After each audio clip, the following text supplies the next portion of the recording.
तो यहाँ पर हमारा वीडियो इंटरप्ट हुआ था। तो कंटिन्यूटी एट ए पॉइंट का मतलब होगा कि लेफ्ट हैंड लिमिट हमें सबसे पहले निकालना है इस पॉइंट पर, यानी इस पॉइंट को ए को यहाँ पर दो साइड से हम अप्रोच कर सकते हैं।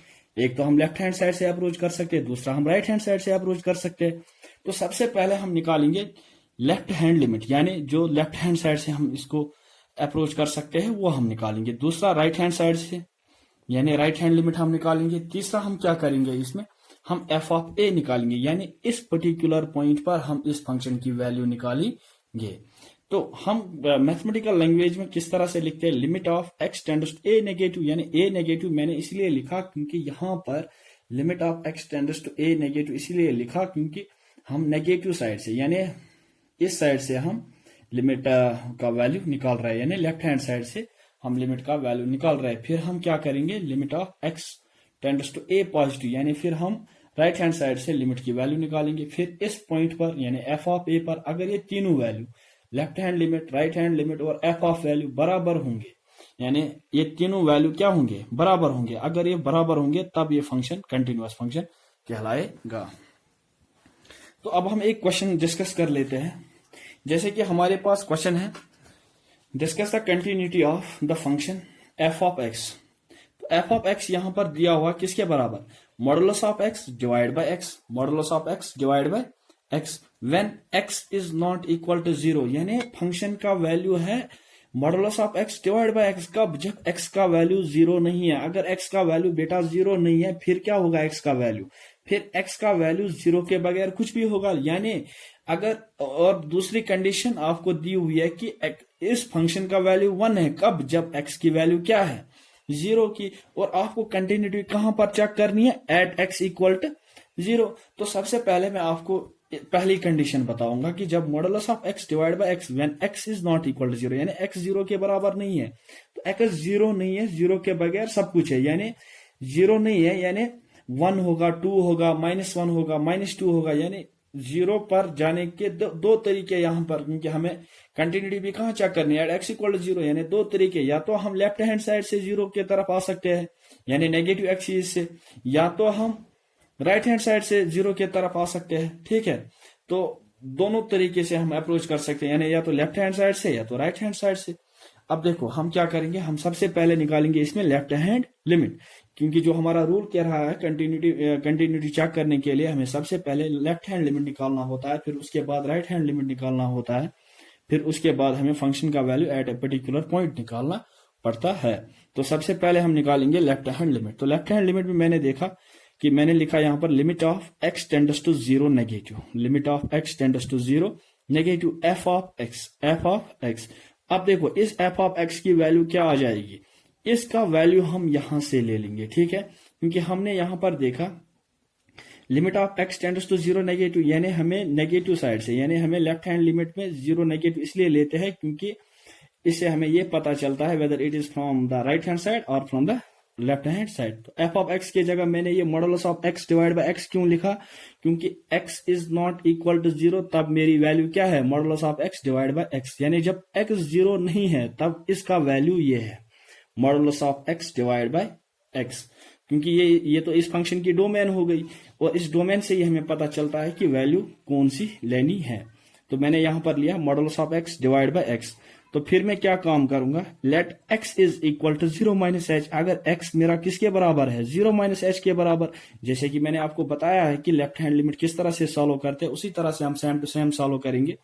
अगर एक्स मैंने जीरो माइनस एच के बराबर लिया, तो एक्स अगर एक्स जीरो को टेंड कर रहा है तो एच, अगर एक्स बेटा जीरो को टेंड कर रहा है, यानी अगर यहां पर जीरो होगा तो zero is equal to zero minus h, तो एच किसको टेंड करेगा, एच भी तो जीरो को टेंड करेगा। ठीक है ना, तो अब यहां पर जहां जहां एक्स होगा इस फंक्शन में वहां पर मैं क्या डालूंगा, जीरो माइनस एच, क्योंकि मैंने एक्स को किसके बराबर लिया, जीरो माइनस एच। तो limit of x tends zero के जगह मैंने लिखा limit of h tends to zero, क्योंकि यहां से लेकर यहां तक लिमिट्स आपके चेंज हो जाएंगे। यहां पर एक्स टेंड्स टू जीरो था, यहां पर क्या आ जाएगा, एच टेंड्स टू जीरो। अब यहां पर मॉडुलस ऑफ एक्स है और एक्स की जगह क्या वैल्यू देंगे हम, जीरो माइनस एच। एक्स की जगह क्या वैल्यू देंगे हम, जीरो माइनस एच, और यहां पर x की जगह क्या आएगा फिर डिनोमिनेटर में, जीरो माइनस एच। अब आप देख सकते हो limit of h tends to zero, limit of h tends to zero minus h divide by minus h क्यों आ गया, क्योंकि 0 माइनस एच किसके बराबर आएगा, माइनस एच, और वो भी मॉडुलस में, नीचे 0 माइनस एच वो भी आ जाएगा माइनस एच, और मॉडुलस ऑफ माइनस एच क्या आ जाएगा, एच, ठीक है। एंड माइनस एच तो माइनस एच ही रहेगा, और ये माइनस मैंने ऊपर रखा, ऐसे एच गया तो यहां पर क्या आया मेरा वैल्यू -1, यानी left hand limit is equal to -1। तो अब मैं राइट हैंड लिमिट चेक करूंगा, ठीक है। अब आप देख सकते हो राइट हैंड लिमिट, तो राइट हैंड लिमिट में मैं क्या लेता हूं, limit of x tends to 0 positive, ये लिमिट हो गया यहाँ पर, limit of x tends to 0 positive f of x, यानी हमें यहाँ पर देखना ये 0 है यहाँ पर, और इसको इस साइड से भी तो अप्रोच करेगा, ये साइड भी तो अप्रोच करेगा, ये भी तो 0 को टेंड कर रहा है, और ये साइड भी हमने देखा था लेफ्ट हैंड साइड, अब हम राइट हैंड साइड से देख रहे हैं जहां से ये 0 को अप्रोच कर रहा है। तो यहाँ पर f ऑफ x की वैल्यू क्या आ जाएगी, हम लिखेंगे limit of x tends to 0 positive. तो f ऑफ x की वैल्यू तब क्या होगी, जब 0 से थोड़ा ज्यादा होगा, 0 से थोड़ा ज्यादा होगा, तो वो हम यहां से देखेंगे क्वेश्चन से। तो देखो यहां पर क्या दिया हुआ, x is not equal to 0, यानी x 0 नहीं है, 0 से चाहे ज्यादा है या कम है, तब फंक्शन की वैल्यू क्या है, modulus of x divide by x। तो कम 0 माइनस, अगर 0 से कम था तो तब भी हमने ये लिया, 0 से ज्यादा होगा तब भी फंक्शन की वैल्यू यहां पर यही है, ठीक है। तो f ऑफ x की जगह क्या आ जाएगा यहां पर,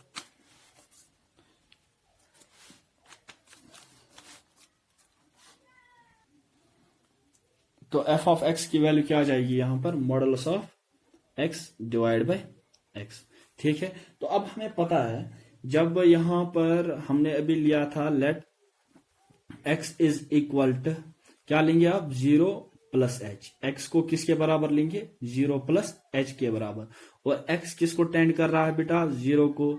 अगर x टेंड करेगा 0 को तो h किसको टेंड करेगा, वो भी फिर 0 को टेंड करेगा। ये मैंने आपको सिखाया है सॉल्व करना, या आप कर सकते हो सॉल्व। तो अब यहां से यहां तक हम क्या करेंगे, लिमिट्स चेंज हो जाएंगे। अब limit of x tends 0 positive की जगह क्या आ जाएगा, limit of h tends to 0, and यहां पर मॉडुलस ऑफ x की जगह क्या आएगा, 0 plus H divide by x, यहां पर क्या आ जाएगा, x की जगह 0 प्लस एच। अब इसके बाद इसको सॉल्व करो, limit of h tends to 0 plus h क्या हो गया, modulus of h divide by h, और मॉडुलस ऑफ h क्या होता है, h ही होता है डिवाइड बाय h। अब यहां पर आप देख सकते हो h से h गया तो क्या रहा यहां पर 1, एंड लेफ्ट हैंड लिमिट कितना आया था बेटा, वो -1 आया था, ठीक है। लेफ्ट हैंड लिमिट कितना आया था, -1, और राइट हैंड लिमिट कितना आया, 1 आया, यानी left hand limit is not equal to right hand limit, hence the function is discontinuous, यानी जो फंक्शन है वो क्या है, वो डिसकंटिन्यूअस है। अब देखो, अब आप ये कहोगे कि सर आपने तो चेक किया ही नहीं, at x equal to 0, x जब 0 होगा तब क्या वैल्यू होगी, तब तो वैल्यू आपकी दी थी क्या फंक्शन में, तब तो वैल्यू फंक्शन की दी थी कितनी, 1। तो आप यहां पर लिख सकते हो left hand limit is not equal to right hand limit which is not equal to f of 0, यानी f ऑफ 0 पर हमने देखा वहां पर क्या वैल्यू थी, 1 थी, तो यानी ये भी बराबर नहीं था, यानी तीनों कंडीशंस बराबर होनी चाहिए, left hand limit, right hand limit और f ऑफ 0, इन तीनों का वैल्यू अगर एक जैसा होता तब हम कहते हैं ये फंक्शन कंटिन्यूअस है। लेकिन एक का वैल्यू -1 है, दूसरे का वैल्यू +1 है, और तीसरे का वैल्यू भी +1 है, यानी तीनों वैल्यू मैच नहीं कर रहे, hence the function is discontinuous. अब आप अगला एग्जांपल देख लीजिएगा, f ऑफ x जब होगा बराबर किसको, एक फंक्शन है हमारे पास sin of x divide by x plus cos of x when x is not equal to 0, यानी वही कंडीशन दी है यहां पर भी जो अभी दी थी कंडीशन कि x 0 के बराबर नहीं है, यानी चाहे वो 0 से कम होगा या 0 से ज्यादा होगा। और दूसरा दिया हुआ है इस फंक्शन का वैल्यू 2 है, कब, जब x 0 के बराबर है, ठीक है। यानी दो कंडीशंस दी है इस फंक्शन में, एक तो sine of x divide by x plus cos of x, कब, जब x 0 के बराबर होगा, when x is not equal to 0, और दूसरा कंडीशन दिया हुआ है ये 2 होगा कब, when x is equal to 0।